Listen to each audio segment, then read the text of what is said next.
महाबली कर्ण महाभारत के सबसे प्रमुख और महान योद्धाओं में से एक थे।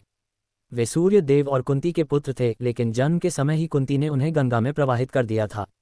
उनका पालन पोषण अधिर, जो एक सारथी थे, और उनकी पत्नी राधा ने किया। इस कारण उन्हें सूतपुत्र कहा जाता था।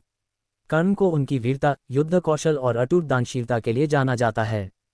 वे किसी भी समय किसी भी व्यक्ति को कुछ भी दान देने के लिए तैयार रहते थे। जब कर्ण ने धनुर्विद्या सीखने की इच्छा जताई तो उन्होंने खुद को ब्राह्मण बताकर भगवान परशुराम से शिक्षा प्राप्त की।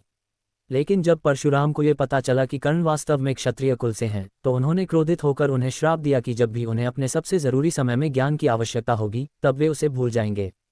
कर्ण को समाज ने सूतपुत्र कहकर अपमानित किया, लेकिन दुर्योधन ने उन्हें अपनाया और अंग देश का राजा बना दिया।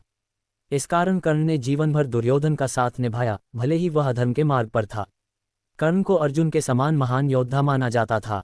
महाभारत के युद्ध में उन्होंने अर्जुन से युद्ध किया, लेकिन भगवान श्री कृष्ण और अर्जुन की रणनीति के कारण वे वीरगति को प्राप्त हुए। कर्ण ने कभी किसी याचक को खाली हाथ नहीं लौटाया। यहाँ तक कि जब युद्ध के दौरान इंद्रदेव ने ब्राह्मण का रूप लेकर उनसे उनका कवच और कुंडल मांगे, तो कर्ण ने निसंकोच उन्हें दान कर दिया। महाभारत के युद्ध में अर्जुन और कर्ण के बीच भीषण युद्ध हुआ। जब कर्ण का रथ कीचड़ में फंस गया और वे असहाय हो गए, तब श्री कृष्ण के कहने पर अर्जुन ने उनका वध कर दिया।